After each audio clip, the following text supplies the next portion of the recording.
The question before us isn't do nothing or print endless amounts of bailout cash. The debate should now include the one choice that will get our economy growing again: reopening American commerce.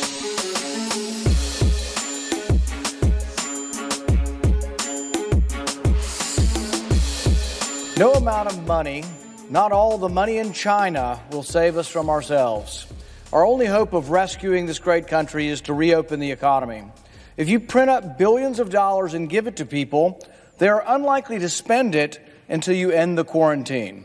The good news, though, is that the scientific community finally has facts instead of conjecture. The models that used 3.4% mortality were fortunately very wrong. Random samples now of thousands of people have now been tested for antibodies or immunity to coronavirus. 2 large randomized studies in California show similar results. The number of people who have already developed antibodies to the coronavirus is 25 to 50 times higher than the number that is being reported as infected. This is great news. This study means that the mortality rate may well be 25 to 50 times less deadly than previously thought. The virus is still dangerous, and we shouldn't ignore the risks, but we should put those risks in perspective. These randomized tests indicate that instead of a 3.4% mortality, that the rate could be as much as only 0.1% or 0.2%. We now have solid scientific evidence from randomized studies that we can manage this disease without continuing the draconian lockdown of the economy. We can't continue on this course.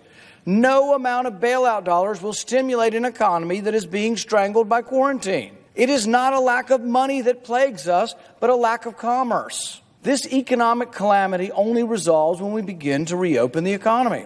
Congress's failures of the past, coupled with the pandemic crisis of the present, could seriously jeopardize our economic future. In this moment, we need to think carefully about what we do next. To stop the spread of the virus, commerce has been disrupted, businesses have closed, and millions have lost their jobs. Right now, that number is over 20 million unemployed. The job losses will continue no matter how much money you throw at it until you reopen the economy. The massive economic calamity we're experiencing right now was caused by government. Passing out $1,200 checks indiscriminately to people who haven't lost their jobs will do nothing to rescue the country. If we were going to make discrete payments, direct payments, the criteria should have been sending checks to people who needed it, people who lost their jobs, people furloughed, people who had wage cuts.